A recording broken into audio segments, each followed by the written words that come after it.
How many former NFL quarterbacks played college football at an NAIA school that is no longer in existence, went undrafted, took his first plane ride to go to training camp to try to make a team, made that club, and became one of the most iconic quarterbacks in franchise history, was inducted into the team's Ring of Honor, played for 19 seasons in the NFL, and when he retired, he had some of the best numbers in the history of the game at the quarterback position.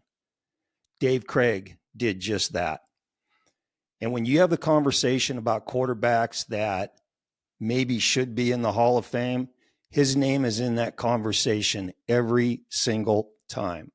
I recently had a chance to sit down with Dave and discuss his great career, the teams he played with, the teammates he played with, the coaches he played for, and just his philosophy in regards to football. Very, very fascinating conversation. The full interview is next. This is Man to Man Monday on QB Unfiltered. Enjoy.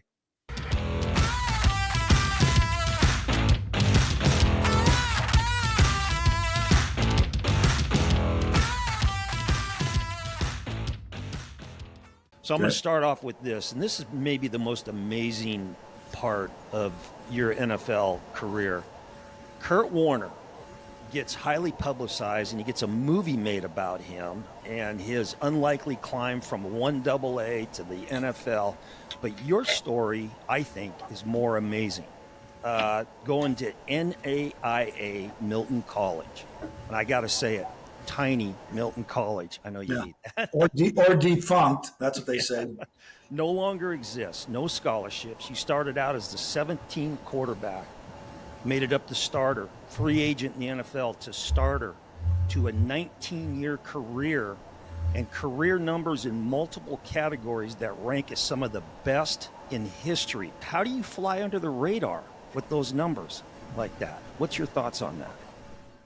Well, it doesn't even cross my mind that much. I mean, now that I hear it, I go, wow. But, when you talk about Kurt Warner, the Kurt Warner I think of was my teammate. Exactly.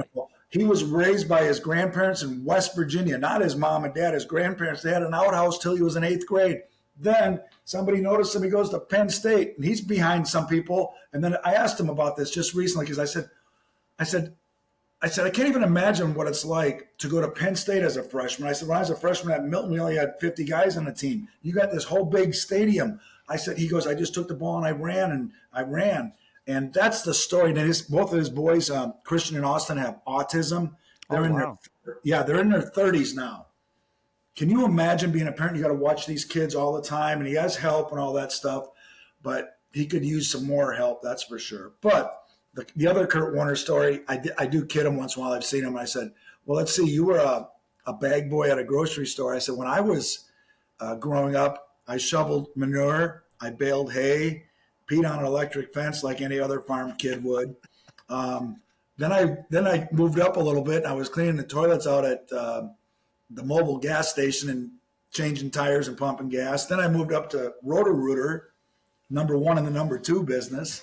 And then I got to work at the paper mill, and until July after my senior year at DC Everest, my dad says, "Are you going to work at the mill, or are you thinking of going to college?"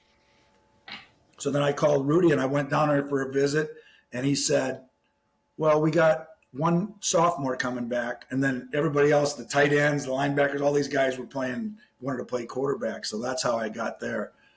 But I got to tell you, the thing about football for me, I don't think about that. I just think about the teammates I had. Ray Butler, Paul Scanzi, right? Yep. Steve August, Edwin Bailey, Reggie McKenzie.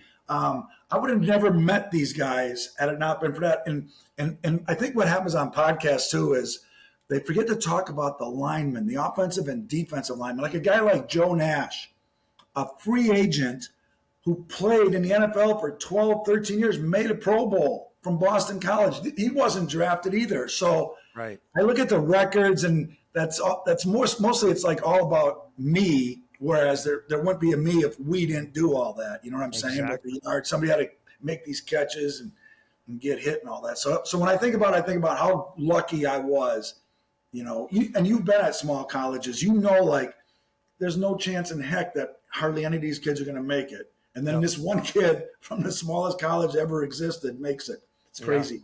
Yeah, it is crazy. What was the big game for Milton?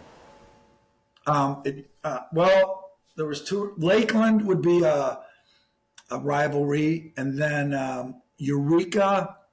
That's where Ronald Reagan went to college. It's in Illinois. Right. It's in Northeast Illinois. Eureka and Northeastern Illinois. They had a good linebacker there. I wish I knew his name. He was a two-time Defensive Player of the Year, and that was a big game for us to go down and play them. We had to drive on the bus 5-6 hours to get to Illinois. I never flew on a plane in college until I tried out for the Seahawks. I flew out there. I'm like, oh my gosh, I'm up in the air. Right. Then you talk about pampered. I got there. We're staying at this Holiday Inn Express, right? So I go into this hotel. I'm like, there's a roommate. I can't remember who my roommate. It might have been Leroy King from Texas. He was a running back. He had 2 gold teeth that said LK. What a great dude. And he was my roommate. And I said, I can order food from the phone, right? Right. And he goes, yeah. So I said, and all that, we go on for breakfast or lunch, and guys are all complaining. I can't believe they put us in a Holiday Inn. You know, they're used to staying at nicer places from USC. So culture shock, big right. culture shock. Okay. Why are you called Mudbone?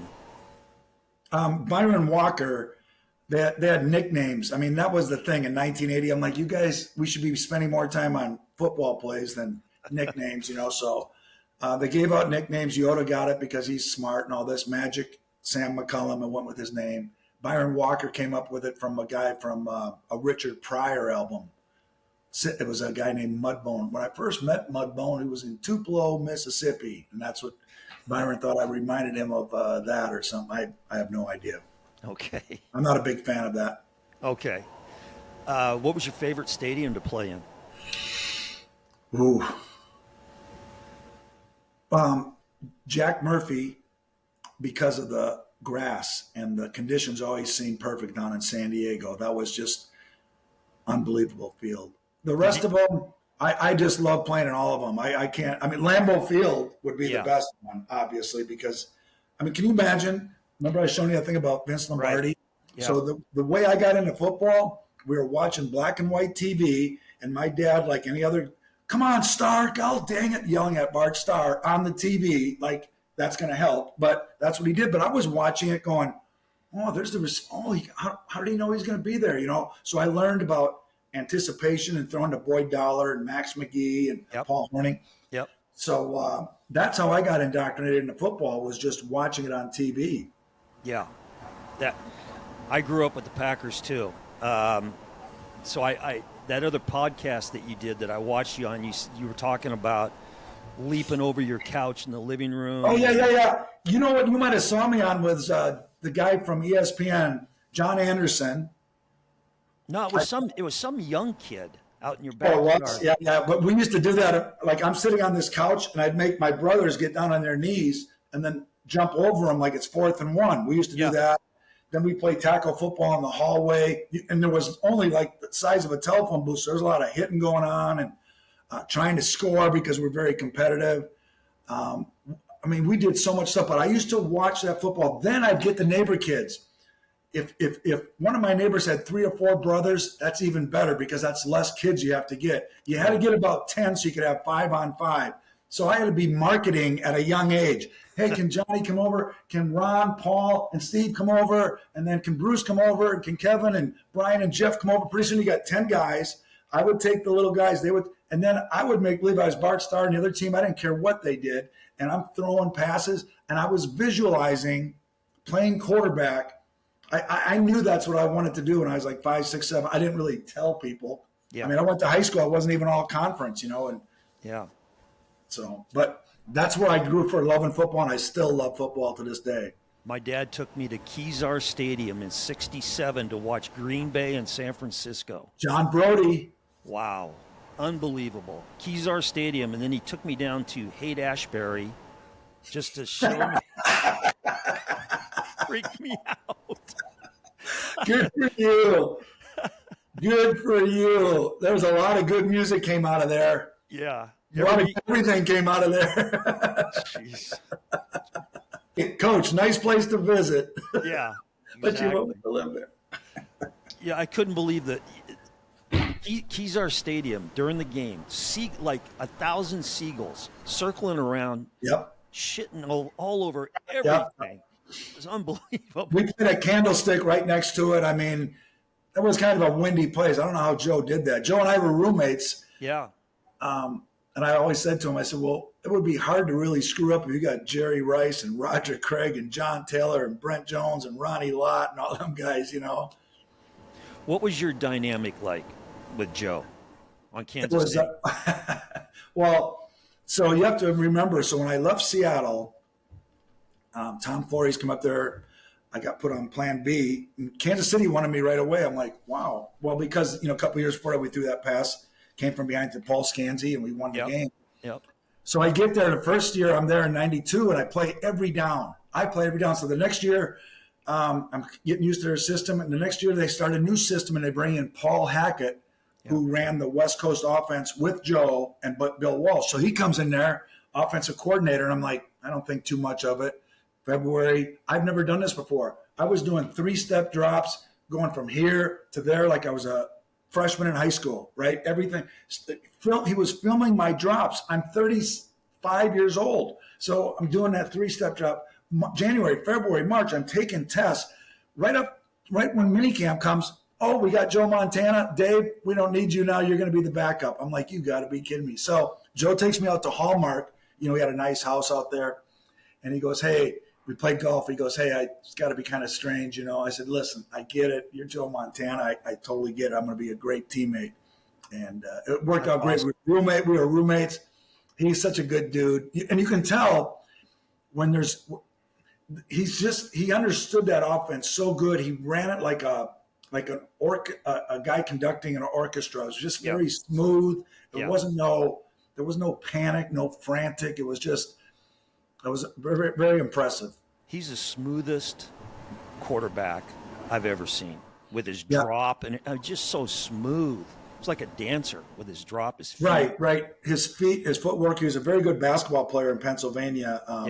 He said he could slam dunk back in the day and all that stuff. So he was a very good athlete. And the movements were just effortless. Yeah. So I've talked with you about this on the phone, but you and Jim Zorn together at the Seahawks, what was the dynamic like between you two? Well, that was different, you know, because he was the big icon. Everybody idolized Jim Zorn and Steve Largent. But when I came here, I didn't even really know who Jim Zorn was. When I first came to Seattle, they had to point out who Steve Largent was, this little guy. He had an afro, you know. Right. And, I was a 7-string quarterback, so there wasn't too much of a dynamic because I wasn't a threat. But in 1980, they would give these tests, and I didn't do very good on them. I was just trying to learn like the offense, like playing in front of these crowds, and everything was so fast and so much. But I had enough natural ability that Jerry Rome kept me. The next year, the beginning of my second year, they had a quarterback school. And I would get 50s and 60s. I said, well, this is just like being at Milton again, you know, 70s sometimes. Right. And these guys were getting 90s. It was Jim Zorn, Sammy Atkins, Steve Meyer with Jerry Rome. And they're taking these tests. I would have more red ink on my test from Jerry Rome correcting them. And then finally, after about a month and a half of taking these tests, like he would put guys in motion. Then he would say, well, how's the defense going to switch? And if they do, what if they blitz from that side? Now what do you do? And I had to draw that in with the play, what I would audible to. So I had to keep repetitively doing it. After I got the test, I'd have to study for the test I was about to screw up on. After correcting the test, I already did screw up on. So that's what I was always doing. But when I finally got it, then we went to training camp in 1981. You know, you can anticipate. It just became, and then I became a little bit of a threat. Jim broke his ankle. We won 2 of the last 3 games. Then the next year I started. Then we went on strike. Then we come back, and then they start Jim, and then Chuck comes in and starts Jim, and then I don't know what would have happened had I just. I don't know what would. I'm so glad it worked out the way it did, because there's a lot of ways that the whole thing could have went. Yeah, that's That's an interesting situation in the locker room with two good quarterbacks, And was there a split at all in the locker room? No, no, no. What I noticed, and I've been on 5, 6 other teams. I think the players are friendly, Yeah, but at the same time, it's if that guy that I really like and have a few beers with can't do it, and this other guy can. That's what we got to have because that's what it's all about. it's a business. And Yeah, but it is difficult because you're in this small room watching film all week. You're out there on the field practicing. You're always together, but all I honed in on was what I had to do to get better each right. day because Yeah, I knew how hard it was to get there. Why would you even want to think about relaxing a little bit? You know what I mean? Like right. thinking you've got it made. That's the beauty of coming from a small college, I guess. What can I always do to get better, I guess, is the way I looked at it. Yeah. Hey, philosophical question here. Does a QB-friendly offense make the QB, or does the QB make the offense go? It all depends on the pieces you got with it. A QB friendly offense is really good. That's what the 49ers offense, if I were to answer that, would be. It still goes back to the West Coast thing. You boom, boom, boom. It's all 1, 2, 3, 1, 2, 3. Right. Big Right. shot. So a QB friendly offense is best because then you can plug any QB in there. It's hard for a quarterback. Look at Justin Herbert with the Chargers. That's a great quarterback that has just been. That's just terrible what happened to him down there. I mean, the guy goes for it on fourth down all the time, and just never you got to give yourself a chance to win. But Right. before you can do it, you got to keep from losing, right? Right. Right. Yeah. Who do you So like? Justin Herbert is a great quarterback was in a bad system. Now when Harbaugh is going to be there, I think it's going to be awesome. So I think a quarterback friendly offense certainly helps. Yeah. Who do you like quarterback wise today? Justin Herbert, I've liked when he first came out. Patrick Mahomes, he drops back, but he doesn't look. I mean, he knows where the routes are, but he kind of does what you're not supposed to. You look at the rush, but what him and Kelsey have done, and I don't think people have really pointed this out. Like usually when you draw a play up and tight end has a corner route, he goes 5, 6, 7, 8 steps, and then he runs to the corner. Well, Kelsey and Mahomes, and this kind of Kelsey came up. I've seen other tight ends do this. He goes, why should I run there? There's a guy already there. He goes, I'm just going to hook up. Yeah. And so they draw up a play, but they don't always do it. And that's what a great, if your tight end can do it. Kelsey used to play quarterback. So he knows that's 2, that's 4, it's fire zone blitz. He knows all that. So Mahomes is good. I like Burrow hasn't really got a chance to show himself. Lamar is just, he's a great quarterback, man, because it's hard to prepare for him. He just needs to work on a few things, but he's good. I like Josh Allen. I really am impressed with Jordan Love this year. You know what I mean? Yeah. What a pleasant surprise for Packer fans. Yep, for sure. And the way these kids throw it. C.J. Stroud, that's the other one. Holy cripes. I'm like, you want to talk about smooth and like he's been there. C.J. Stroud, holy cripes. I've never seen a young kid. That throw he made in the Pro Bowl, just flick it in the corner. Yeah. I don't care what you're wearing. He's talented. For Yeah, sure. so there's a lot of good quarterbacks out there. Would you rather play in today's pocket environment or back when you played? It was a lot, quarterbacks got. To be honest with you, I like getting outside the pocket because remember I told you that story when I get all these kids and bring them over to my house in the backyard? Well, nobody's blocked. So you're running around and you're outside the pocket all the time. Right. I love getting out there. Now, you can't do it all the time, make a living off it, but you can make some big plays off it. It kind of opens the field up. I'm not 6'3", 6'4", so when I can get outside, I kind of prefer that. Yeah. What about the, they say that they're trying to protect the quarterback nowadays as opposed to trying. You got to be kidding me. I wanted to kind of tap dance around that one. They should have a bubble wrap or something, right? Exactly.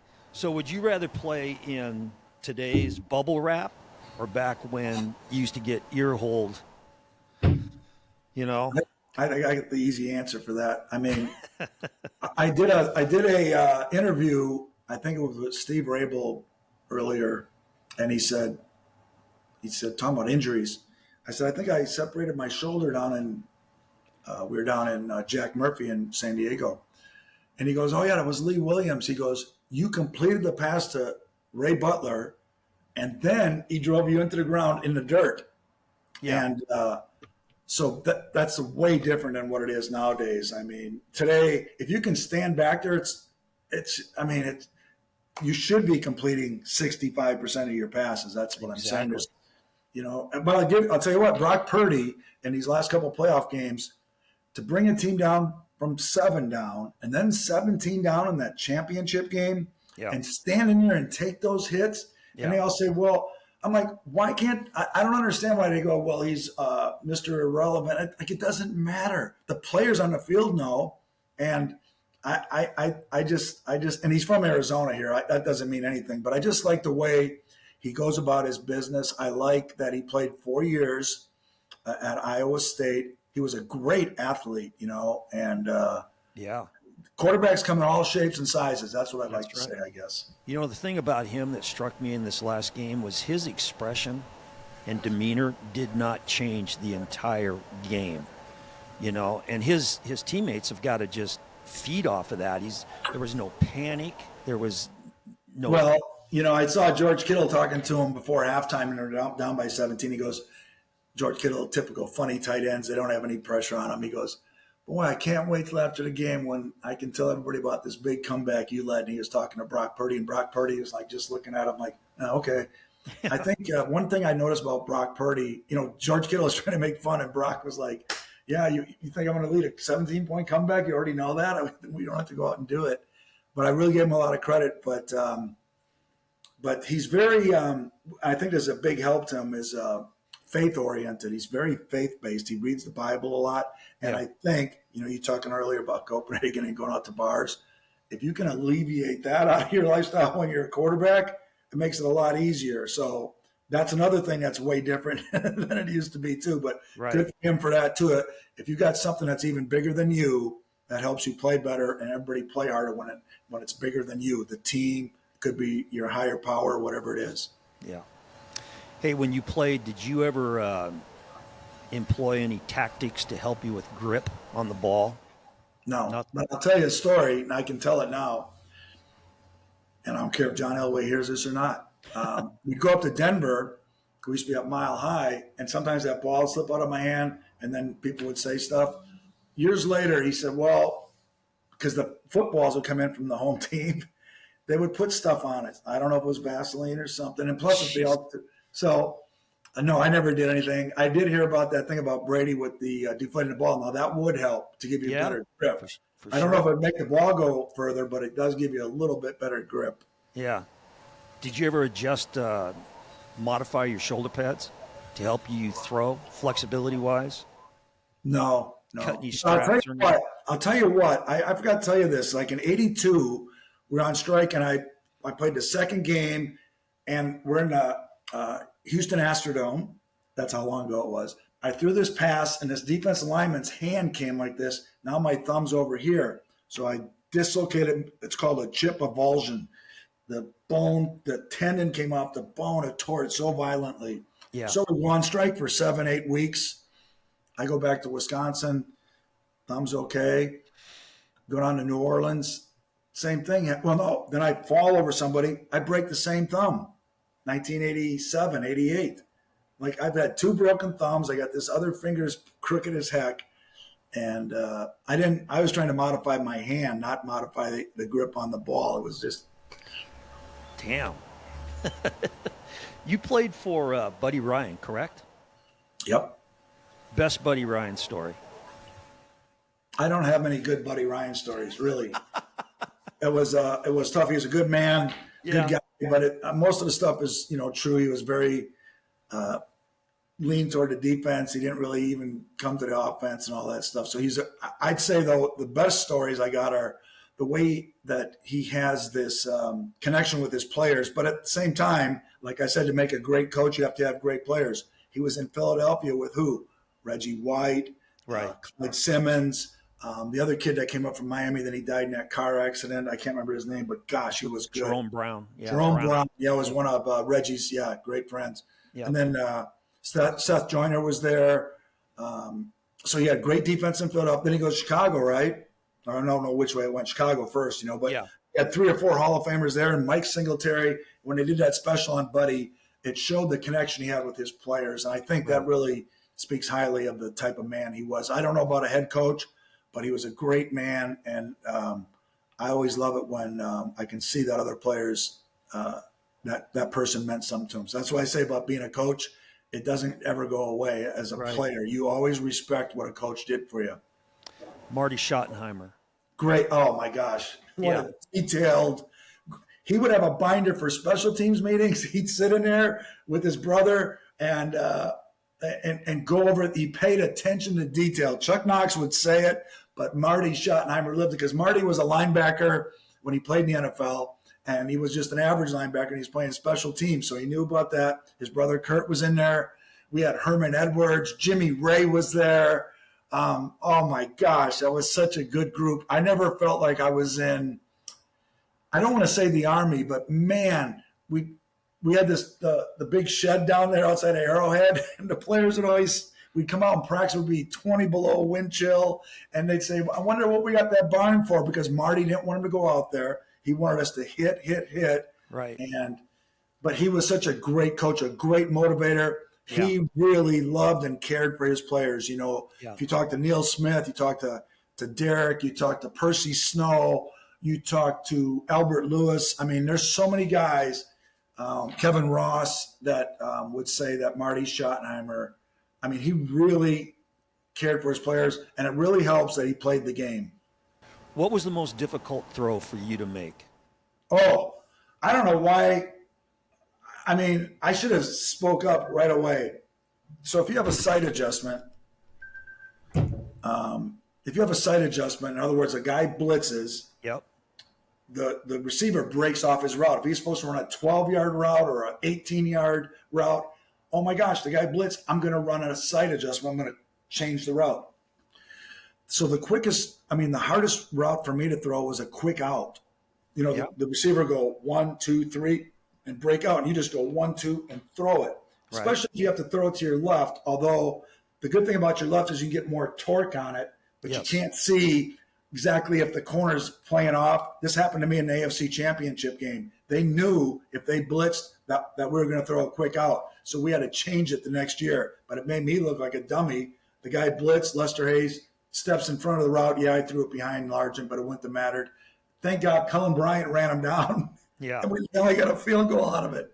But a quick out, is a tough throw. And throwing it to your right, because it's hard to step toward the sideline and throw a pass. Other than that, I can throw all of them. I don't mind. Yeah. What was the worst weather conditions for you to throw in? There's a game we played in Kansas City. We played the New England Patriots, and we had Christian Okoye, Harvey Edwards. Great offense, great defense. It was like the 4th, 5th, 6th game of the season. We come in, they score, we hand off, we fumble, they score again. It's 14-0, and they're still like in the first 5 minutes of the game. And it's raining, windy rain. I leave my house or the hotel that morning. It just windy rain. It's the worst thing a quarterback absolutely hates. And we had to throw to come from behind. That was bad. But I still don't like cold and wind. I don't like that. Anything with wind is not good. Right. Christian Okoye, how scary was that dude? Listen. Christian Okoye went to where did he go? He went to a small college in California. What's it called? Azusa Pacific. So when we were with the Chiefs, the NAIA said, hey, as long as you two are both here, we'd like to, I don't know if that's what they said, but they inducted us into the Hall of Fame. So I got a photo up there, picture of Christian Okoye and I getting inducted. How many guys in the NFL can say that? Right. All these guys can, I'm in the NCAA Hall of Fame. Right. I'm in the NAIA Hall of Fame. So when I was at Humboldt State, we were playing Azusa Pacific, and I watched film, and I saw him on film. I couldn't believe what I was seeing. What a nice man. He does so many good things now for California. Yeah. He does a lot of good charity stuff, but what a great player. He could have had a little bit more something in him, but, He was big and fast and a great athlete, just big. What? Good dude, Yeah, Christian. yeah. That's that tells you how freakish some of these guys are in the NFL. A guy that big, that fast. Instead of asking me about the size of the football, you should ask me about the size of the human beings that I Oh, saw when I oh, got into like, I don't even want to take my clothes off. Like, holy shit. I You know, know. I mean, these guys were like, the running backs were big as some of the linemen we had at Milton, and they were just big, big guys and everything. But then I looked at it from the standpoint of, well, some of them were on my side of the ball too. So, it wasn't that bad. Right. Do you remember what your first play in the NFL was? I think so. It was to Tony Benjamin. Whenever I see Tony, it was against the Miami Dolphins. And here's the other thing I want people to know. When you're a rookie and it's your first year in the NFL and it's a preseason game, people watch TV and go, oh, well, he's going to get a chance. Yeah. When you get a chance in the fourth quarter, that means you go out for a pregame warm-up, so you get all sweated up, and then you stand there. And Right. then you stand there. And then you stand there and you go in for halftime. And now, this is the first pro game I've ever been this close to players in my whole life. I went to one football game with my dad when I was like 8 years old. We watched the Packers play the Cardinals in a preseason game with Donnie Anderson, I think. And anyway, I get there and I'm watching these guys hit. Coach, I'm not kidding you. They're hitting on the sideline. I'm thinking about rethinking my, really, I'm like, you got to be kidding. Are they going to hit me that hard too? So now you see all that and then go, okay, the fourth quarter's coming up. So the next series or two, you're going in and you're like, oh my God, everybody else is in the game. I feel like the punter and the kicker, like now I get my chance. And there's, and we went and we ran I right 42, very simple, basic play. And I said, I'm one, and everybody broke and they ran up to the line of scrimmage. I go, I guess I better follow these guys up to the ball because I could have ran out the Kingdom right out that door. I could have thought, I'm done. I'm out of here. I bet they'd have never seen that. So that was my first play. My first touchdown pass, remember, was to Sam McCullum. That's about all I can remember from first. Hey, I just remember this. Kenny Mayne wanted me to ask you to tell me about the time that he walked by. I guess he walked by you in the parking lot after. No. Here's his story, and he's sticking to it. That's that kind of story. Typical Kenny Mayne story. He tried out for the Seahawks, I believe, Right. my first or second year, and he says he couldn't pass the physical, which is funny. It's just funny in its own right there. Like Larry David should do something about Kenny Mayne's life too. He couldn't pass a physical for a football team. He couldn't go to, he couldn't even get to be a firefighter. His ankles are so bad. I mean, I looked at his ankles. I'm like, they look like two softballs are sitting outside there. Anyway, He says he comes walking down through the dorms, and I'm sitting there, and he goes, hey, just want to let you know I didn't make it. And I go, oh, that's too bad. And I go, hey, by the way, could you bring us back a 12-pack of beer? That's what the story he tells. It would have been me asking if I would have said a case if that was the case. But that's what Kenny Mayne said. Oh, man. Okay. I went to his wedding down in the Bahamas. I took my daughter and flew there. I said, I had to go meet this woman that made Kenny Mayne so happy. I met Gretchen, Yeah. I just kept saying to her, I love you. And she goes, why do you love me so much? I go, because you make this man here so happy. He's already happy as it is, but, With his leg injuries and stuff, the first injury that started his whole problem out was inflicted by me. I broke his leg in boys club football. In where? Boys club? We played on the same boys club football team. Where? Up in Washington. Yeah. He showed me where he grew up in these hills and everybody lives next to each other. If you had a basketball, go way down to the canyon down there. Yeah. Yeah, I broke his. You tackled him and fell on his leg? Yeah, he was playing quarterback, and I was playing middle linebacker, and I lit him up. He snapped his leg. That's got to hurt when you're young. Yeah, that started the whole thing. I think so. I didn't know this. My dad put him on a piece of plywood and threw him in the back of a station wagon, drove him to the hospital. Yeah, he wrote That's so typical. That's so typical, kid. That's why I'm saying he should have a reality show. Yeah. He says, I saw him on some show. He's talking about breaking his leg, and he goes, back in those days, I was back playing again 2 weeks later. Yeah, the older you get, the better your stories get too. Yeah. Yeah, that's right. Okay, so Dave, did you have any special post-game routine for your arm to keep it in? No. No. We were just all we were thinking about was where we're going to go eat and have a beer at. Yep. Some of the funny stories would be like, as I got to become more like, I guess, welcomed into the NFL quarterback club group of guys, Elway, there's Marino, Dan Fouts, there's guys, they didn't know who the heck I was. Like after a game too, I don't have anybody's hand to go shake on the other team. There's nobody I know, nobody.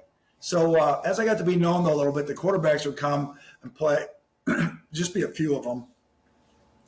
And one was from Buffalo, one was from Denver, one was from Miami. There might have been a couple others too, but they would come by. And then after the game, we would meet in this little van over there, and I'd give them a few beers to take on the plane trip home. Yeah. And that's it. But we didn't have any big post game. I wish I could do things differently though, man. I would have taken a little bit better care of myself. I'd have been more prepared. I think the more prepared you are for anything in life is best. But I found the more I study and the more I understand what I was studying, as opposed to just studying for the sake of studying. Right. I wish I'd have been more prepared. We were just not very innovative offensively back then, Yeah. If you had a Mark Duper, Mark Clayton, if you had a Carlos Carson, which the Chiefs had, you had to have a couple fast guys that could really make a defense go. But with ground chuck and all, they say that, the reason I said what I said earlier about like that could have gone either way, every time, once in a while I watch something on YouTube. My kid said I can watch, I said, you guys never got a chance to see me play. I said, this is my daughter last year. She goes, Dad, you can watch you play on YouTube. Right. So I watched a game and I was 2 or 3 out of 6 in 1984. I went to the Pro Bowl that year. Yeah.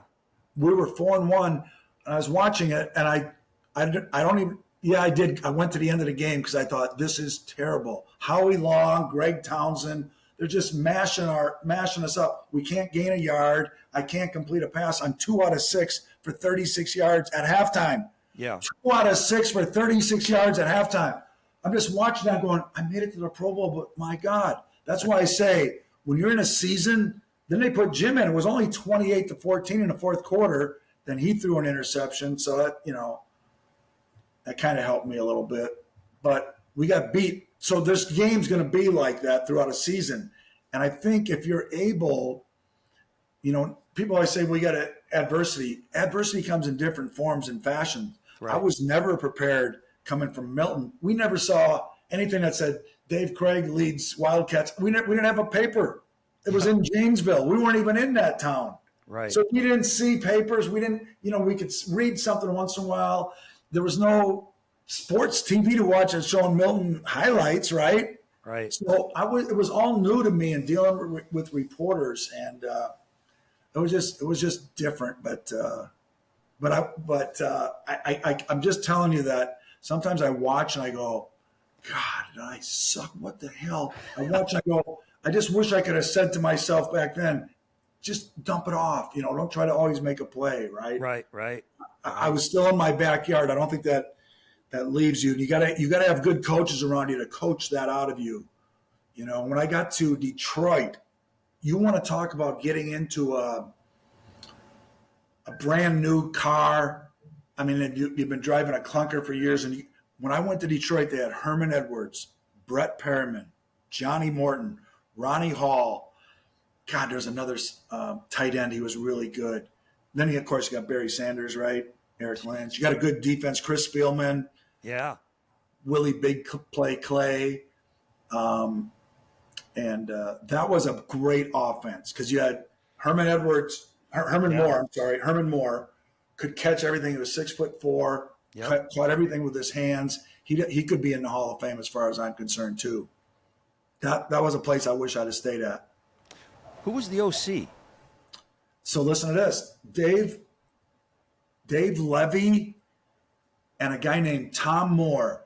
And Yeah. we used to make fun of them because they were both, at the time I was 36, and the guys would make fun of them. They were only 66, maybe closer to 70. They'd make fun of them like they were the Muppets, the guys that would judge the play and make fun of the play. They would make fun of Dave Lovey and Tom Moore. But Tom Moore taught me one of the simplest things. This would have been my 14th year in the NFL. And we're watching film. I'm the backup quarterback, and he's talking to Scott Mitchell. The only reason Scott Mitchell was a quarterback because he had 3 good games after Dan Marino got hurt, and Detroit said, we're going to get rid of Eric Kramer. We're going to bring in this kid. And, I got to play because he broke his ankle or something. I had the best half of a season in my life, and what a great bunch of guys. I mean, that was just so much fun. I can't remember where I was going with that. Those are some weapons on that team. Yes. Wow. I should have stayed there. I just they don't even let you compete. If the guy's going to be a starting quarterback, I get it. But I'm like, what did he do? Like he backed up Dan Marino, and I worked my way. I thought at least give me a chance to compete. Anyway, that's just a small regret.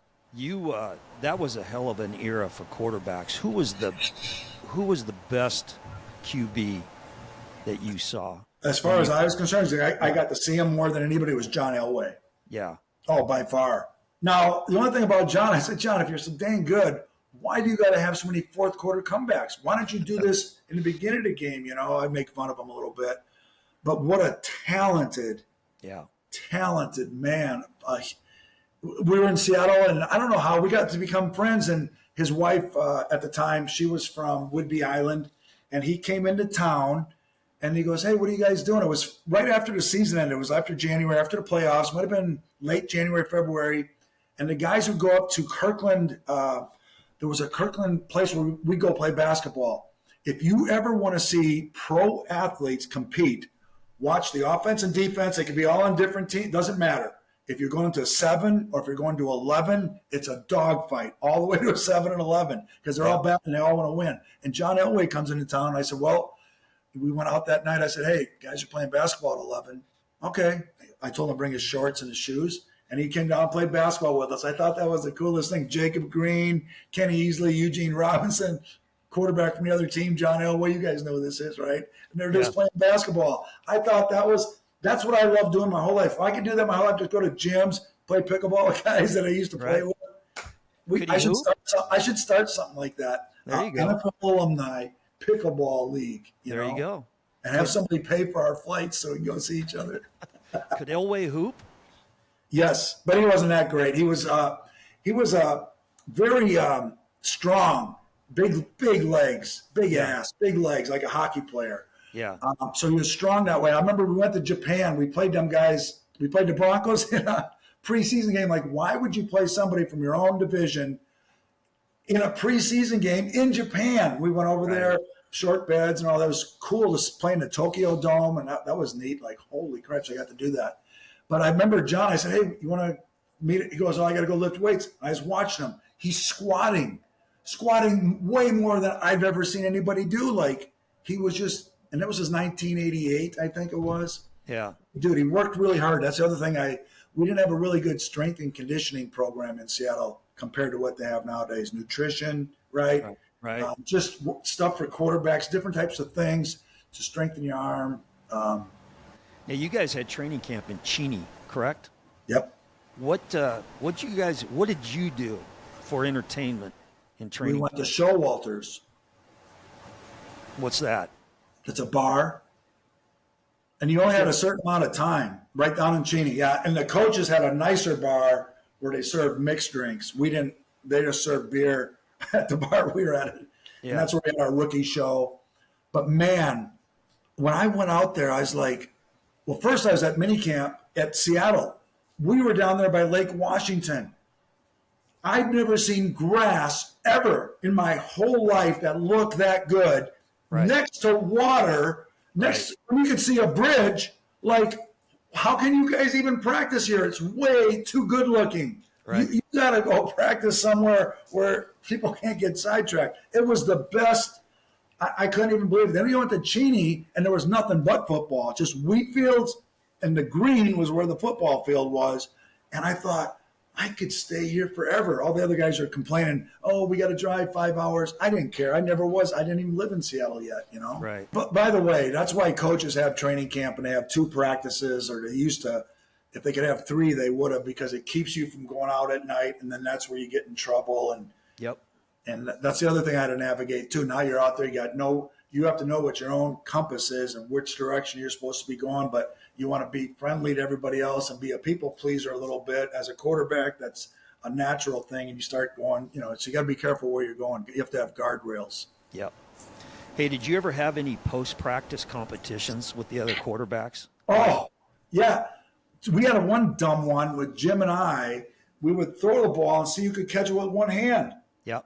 On a Saturday. Yeah, but that's pretty stupid for quarterbacks to do. Did you ever see other quarterbacks do that? Yeah, I used to do it. Yeah, but we would do it. We were NFL quarterbacks doing it. Right. It just didn't make no sense to me. That was one thing we did. And we tried to put our toe on the line like we were a receiver. Kind of helped you to know how far out you could throw the ball where a receiver could catch it. Kind of helped there. Right. But when we got to Kansas City, they had this thing where you throw footballs at helmets. Yeah. And the crossbars, right? Yep. The goalposts, the crossbars. And helmets, I'd always do good at that helmet thing. I would beat Joe. I know that. He would say I didn't, but I bet there's film evidence of the fact that I beat his ass. Any money exchanged in any of those? No. Whenever I would win something, but I did do one thing. There was a certain play, and Paul Hackett, to make a point of it, said, if any of you guys do this, you're taking us out for dinner. Well, sure as hell in the game, I threw it to the wrong guy or something, and it didn't work. So I had to take him out for dinner in a limo and got Paul Hackett. Mike McCarthy was our quality control coach. Yeah. He would go get copies of paper. Yeah. I knew Mike before he was anybody. Hey, the stadiums that you guys played in with the people in the end zones, did you ever lose any safeties in the crowd trying to read coverage? Did they ever blend in? No. But that's interesting you say that, because there are places. Denver was one of them. I mean, when you're in the end zone, the one part of it was like just right behind you. The guy with that barrel, you see him. Yeah. Yeah. So some stadiums were close. The only thing that would bother you would be the hearing. Now, you guys didn't have the speakers in your helmets, correct? I mean, we did after a while. But first we had to do hand signals. I had to learn that from Chick Harris. Yeah. I had to learn sign language. Yeah. A, B, C, D, E, F. I had to learn all that for go routes, F, numbers, Yeah. And then I had to learn, either he had to learn to give them backwards, or I had to learn to see them backwards. I still can't remember. But if I see Chick Harris at some event we do in Seattle, we did this in an elevator. He just went like this. Nobody was talking. I said 648 short. That's right. Yeah. He didn't say nothing. Right. I mean, this is 30, 40 years later. Oh, yeah. It was crazy. Hey, so Dave, explain to listeners what it sounds like in a game when the ball's snapped and you're dropping back to throw. From the snap to the release, what does it sound? Yeah. That's interesting. That's pretty cool. You know what? You can't be aware of what you're hearing. You're so sensed in on, your eyes are such a big deal. I could care less if I could hear or not anyway. It wouldn't matter, because what you're seeing is so paramount. Then you got to feel, oh shit, somebody's knocking into me, or somebody. And then you got to protect the ball because you want to throw it, but you can't throw it if you're protecting it. So you don't know what to do. And then somebody whacks your arm. But when you're dropping back, you might be able to hear somebody hit somebody, or ooh, you might hear that. And then you throw, and then you hear yourself go like that. Ooh, you hear yourself go like that. Right. And then once you throw it, and in Kansas City, I heard the best sound. I heard nothing. When I threw that ball to Paul Scanzi with no time left, you heard nothing. But sometimes, if it's a big play for us and the guy catches it for a big first down, then you hear the crowd. So it's almost like quiet. It's almost like the movies, if they can have a GoPro on the side of their helmet and you don't hear nothing, all of a sudden you just hear this unbelievable roar. Speaking of that, in 1983, I mean, I take over halfway through the season against the Pittsburgh Steelers with Chuck Noll and Mel Blount, and we're down 21 to nothing, something like that. We lost 27-24. Then I started after that. And the wave, I've never heard a place. Yeah. I couldn't even talk to Chick Harris or Chuck next to me. The hair on your skin was just like the national anthem was like when we were on a roll. 86 was like that. We had a few good seasons, but there's nothing I play like them Seattle fans up there when. For sure. Oh my gosh, I still can remember that. Yeah, they're awesome fans. 12th man. What was the biggest heated rival for you? The Raiders. Yeah, I hated them. Yeah, it's just they knew that, and a lot of teams didn't like the Raiders. But we really didn't like that. We had the Raider Busters, but I found that a lot of people didn't like them, and they certainly earned that deserved acclaim. What defensive player scared the crap out of you? Most of them with black and silver, like the Howie Longs, the Greg Townsend, Bill Pickell. They had just a great defensive line. The Raiders had the best defensive line, and so did the Washington Redskins. They had a great defensive line. The Chiefs had a great defensive line as well, with an unbelievably athletic linebacker in Derek Thomas, right? Oh, yeah. So we had to play the Chiefs twice a year with a great secondary, Albert Lewis, Kevin Ross, Albert Lewis, Duron Cherry. They had just unbelievable secondary, coached by Bill Cowher. I had to play against Bill Cowher, Herman Edwards, Marty Schottenheimer. And then you had the Raiders with Howie, Matt Millen, Lyle Alzado was there. Whew. That was tough, man. I mean, it was a tough division. To win in that division was tough back then. Hell yeah. I just had rotator cuff surgery 2 years ago, so Yeah. I haven't thrown anything in the last year or two. I should start throwing a baseball so I can start throwing again because it doesn't hurt anymore. So I was going to ask you that. What kind of post-football injuries or ailments have you suffered through? So I'll have to get this shoulder worked on. It takes about 3 months at least for recovery.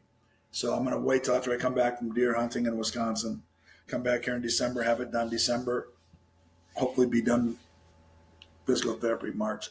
My back, I had a back surgery, herniated disc. I don't know where that came from. That was like 10, 12, 15 years ago.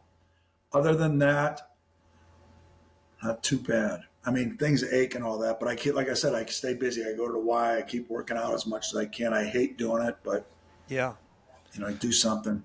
So besides golf, pickleball, and hunting, what else are you doing? Fishing, right? Fishing.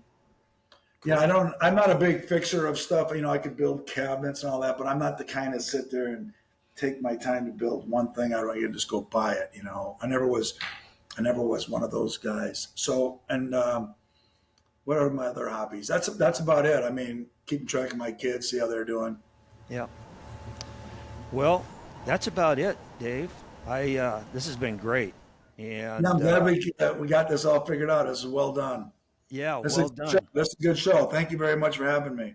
Yeah, and I'm gonna sign off. We'll see if you agree with this sign off. But this is QB Unfiltered, and remember, always throw the ball short to guys who can score. See ya. I agree. All right.